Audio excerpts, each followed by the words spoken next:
If I tell people I have a guest house in Gambia, everybody tell you, oh, why would you do that? Because what people think about guest house. You're basically a New Yorker. Not a New Yorker, I'm still a Gambian one. No matter how long a log stays in the river can never turn to a crocodile. People in the West, they have life insurance and others. In Gambia here or in Africa, we don't have that. Your kids are your insurance at old age. Yeah. We want the money, but we want clean money.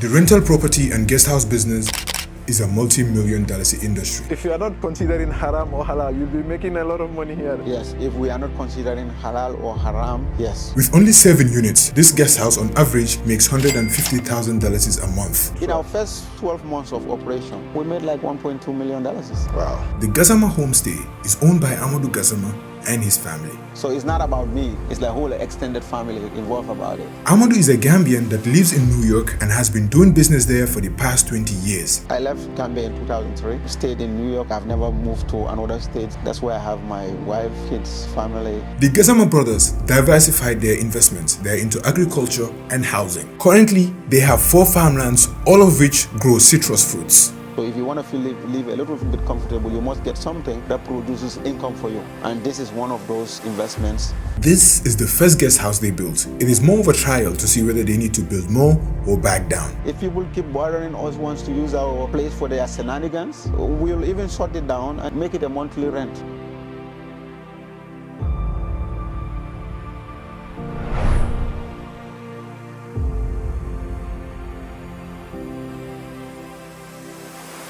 On this episode, we discuss the guest house business, agriculture, halal earnings, moving back to Gambia, and we also did a quick 1-minute tour of the property. So definitely do watch all the way to the end and subscribe to the channel if you haven't. The more you rent, the more you begin to become aware about what the word guest house. When I wanted, I was trying to do it for business. And later we found out that the name guest house has been synonymous to kind of a sexual hideout, a brothel. When you're coming from outside, you said, I want to stay in a guest house. People think, oh, maybe he's one of those ones who are... Take some girls. Yeah, some girls. So, and in reality, that's the truth. Some people come from outside there, they're spending their money, and they feel like I can do what I want. How would they do it to be living in a discreet place where no questions asked? So we don't want that. What we do is we pre-interview people before they come. Okay, we have a place. You want to come? You come in as couples? Yes. Married? No, it's my girlfriend. That's a definitely red flag. No. Or I'm coming single, but you come in single, but you cannot bring women inside here. Yes, fine, no, we'll let you go. Yeah, your brother mentioned that last month you rejected around 27, was it 27? Yes, even 2 days ago, somebody came, the guests came as couples, the one on the first floor, on the bottom one. We allowed them, they just here for a few days. But one of their friends also expecting a guest, which is a girlfriend, and he said he wants to take 1 month. That would be at least 30,000. But when my brother asked him, he said, it's my girlfriend. He said, we only want married couples. So we're not moved by the money. Yeah, you said some people even tell you, I want hours. No, some people, even last night, 4 a.m., somebody called him and he said, I want few hours. My brother told him, we don't do business during the night. We only do business during the day. Why are you not just make money, you know? No. You know, we came from a very religious family. My father, will be turning on his grave if we're making money like this. No, that's the reason. We just want to change the concept of how people perceive guest house to be. If I tell people I have a guest house in Gambia, everybody tell you, oh, why would you do that?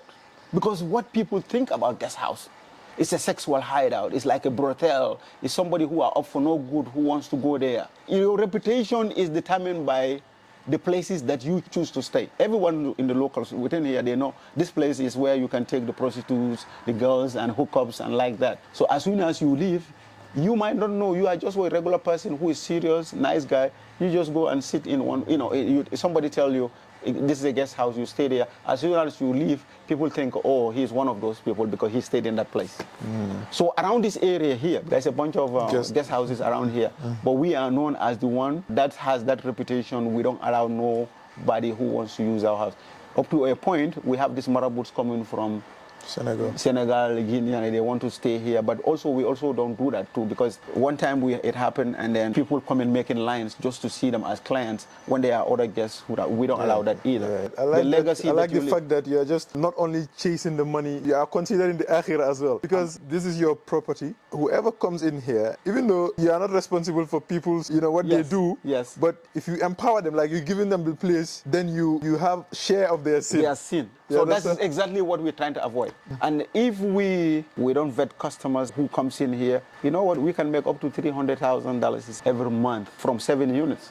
Yeah, because the other time that you told me that there was 1 month where you made like 200 and something thousand. In December, this last December, we made 252,000. In our first 12 months of operation, we made like $1.2 million. But the guest houses, there's money there. No, there is money, but you have to be super, super careful. And I bet you some guest houses will tell you, because we are the small scale, we only have 8 units. You have like 8 units, yeah. 8 units. And then that 8 units too, people want to take advantage of that too. 9 out of 10 guest houses, what they call guest houses, don't have parking space. They use the whole space to build structures. So people don't have, so you park your car in the street, outside. And the chance of somebody breaking into your car is very high. Yeah.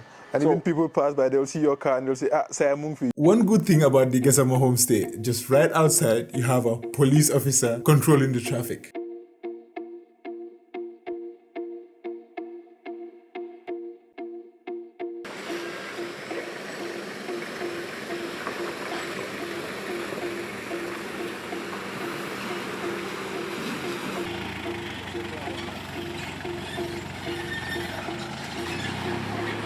Officer, naam sa liggéey rafet na.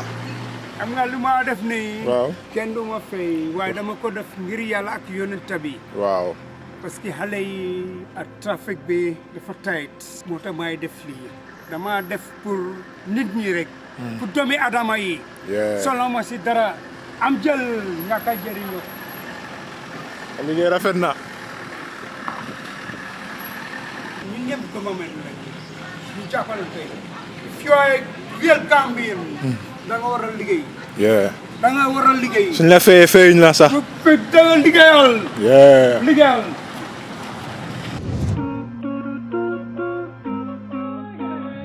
Welcome to Gassama Homestay. We have 3 principles. We call it SSR: safety, security, and reputation.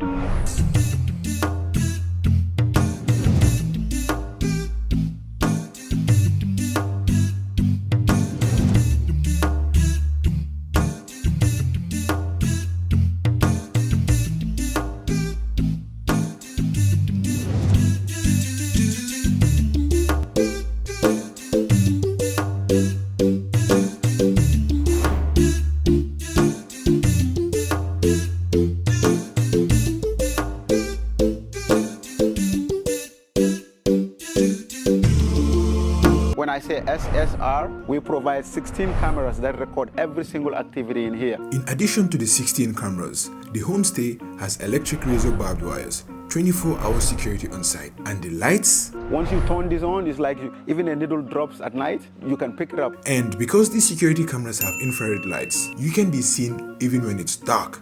It is also solar powered. You will not be disturbed by loud generator noise when Nawek goes off. This parking space can accommodate up to 7 vehicles. Manam, the car park can park 7 cars at the same time.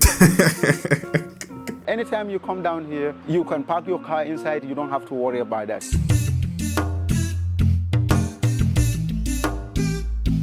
This place was finished completing building in September 2021. And then most of the furnitures we bought from New York and I shipped them out here. Every single apartment here is furnished with a premium top-grain reclinable leather couch, a 65-inch TV, and a mini kitchen that comes with everything that you need, from microwaves, refrigerators, stoves, and other appliances. Because the Gassama Brawlers take safety seriously, each apartment has a smoke and a carbon monoxide detector. When there is smoke or gas leak in the house, this alarm goes off. The bedroom features a queen-sized bed with a Tempur-Pedic mattress. It's bedbug proof, it's waterproof, but it's also comfortable that you can sleep there and without feeling the heat. NASA designed these mattresses in such a way that it relieves joint pressure and helps you fall asleep faster. Also, the queen-size bed has plenty of storage space. You can use either the air conditioner or the ceiling fan, whichever works best for you. You also have your own water heater in the bathroom. Everything you need is within. Are you thinking about maybe expanding, building more? Yes, we experimenting on this one first. If we build the customer base and then those people and they feel like want, in fact, a reputable place, safe, secure, and reputable, we will expand. We could build another one and then, but if we don't, we probably this is gonna be it. If people keep bothering us wants to use our place for their shenanigans, we'll even shut it down and make it a monthly rent. Even if we're gonna make 10% or rent, look for an NGO, an organization who wants to have their staff in a place where everything is in there, so we can do that too. You see, the people who wants to be players, they don't mind spending. You can tell them 3,000, I will tell you they'll pay for it because they're just looking for a place to hide.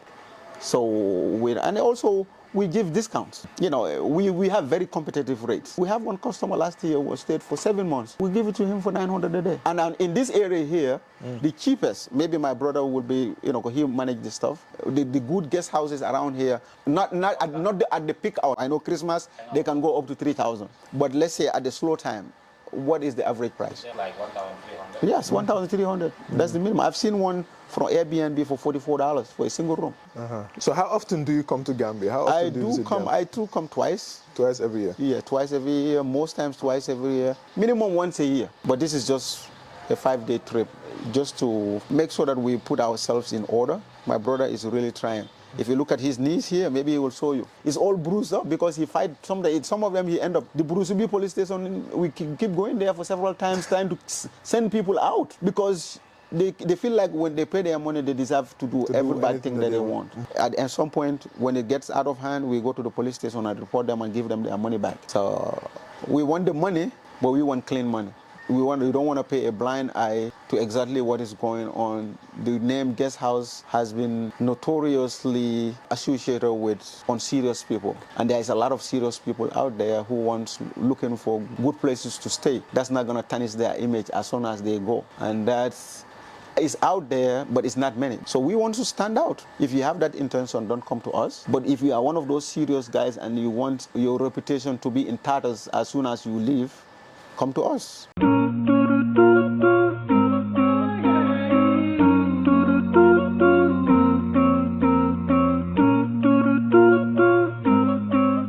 So this is the second floor. So on the second floor, the couches are not reclinable, but every house, except the couches that are a little different, but every house have identical items. In the bedroom, look, it's the same identical material from that bed, from the first floor to the second one. The same, and then here, the water heater, same identical items.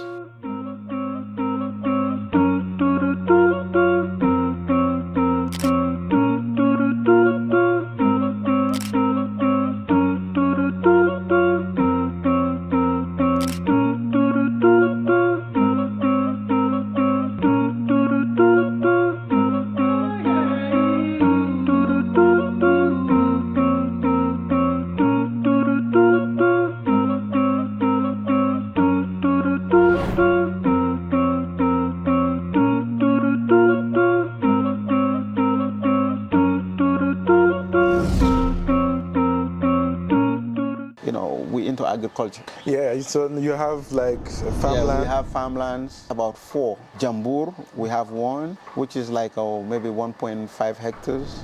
In Kafunda, we have about 8 hectares. And in Mayamba, we just from there yesterday, we have another one over there. Some of them are, full-fledged functional. We started making money on them. We don't want to go too much into perishable crops like banana, avocado, those things. The market is very good, but as soon as you harvest it, you have to, sell it otherwise because they're very perishable. So we do citrus fruits, and then with more emphasis on lemon. What I observe is not a lot of people do commercial lime or lemon farming.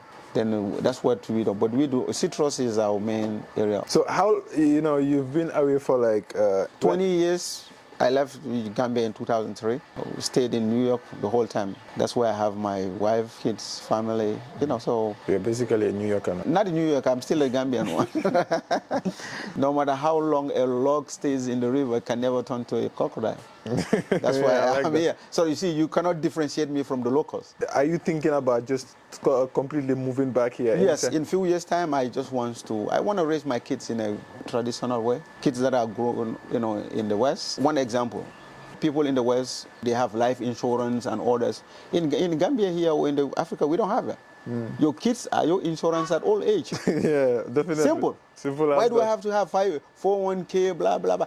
I do as much as them, take them my religion, my tradition, let them know it. As soon as I get to old age, I expect that they'll take care of me because I took care of them. That's what I did to my dad. Yeah. I had to leave last year before my dad passed away. I had to leave everything that was there and make sure that I be with him in his, the tail end of his life. He left everything, even our business. He will spend 24 hours. My brother will be with him at the hospital 24 hours. Every money that you make, every month you send it to make sure that your family is in. You cannot just kind of reprogram that in somebody's mind. He has to live it. Yeah, exactly. And in order to live it, they have to be here. Once they grow over there and they become so big, it's you cannot change you it. cannot change it. So that's one of the reasons maybe I'm thinking of coming back. So if you want to live a little bit comfortable, you must get something that produces income for you. And this is one of those investments, the agriculture, so that at least it's a family. This is not about me. It's a whole family thing. I contribute a little bit to support the family, and the family use this one to build ourselves up. So it's not about me too. That's why it's a Gassama. It's like whole extended family involved about it. Yeah, we harvested almost 70-something bags from that farm. And what we do is we don't sell it to the locals. My mom come harvest it, my cousin's wife, my sisters. Those are our customers. They buy from us and they sell it. Even though our income, that's really suppress our income, but it's also give them something to work on. That's good. Yeah, at least you're empowering every member of the family. So, and even the garden.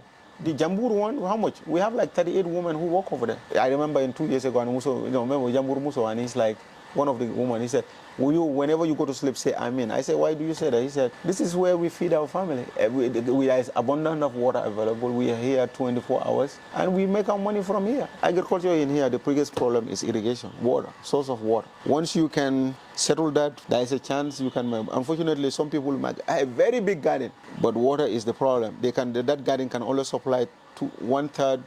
The rest is all a little bit problem. So for us, number one, acquire the land, secure it, and make sure that we have abundance of water. So even though the one in that is like 1 point something hectare, but our water pump over there pumps 10,000 liters per hour. I'll leave all their contact details in the description box below, so be sure to check them out when you need a safe, secure, and reputable place to stay.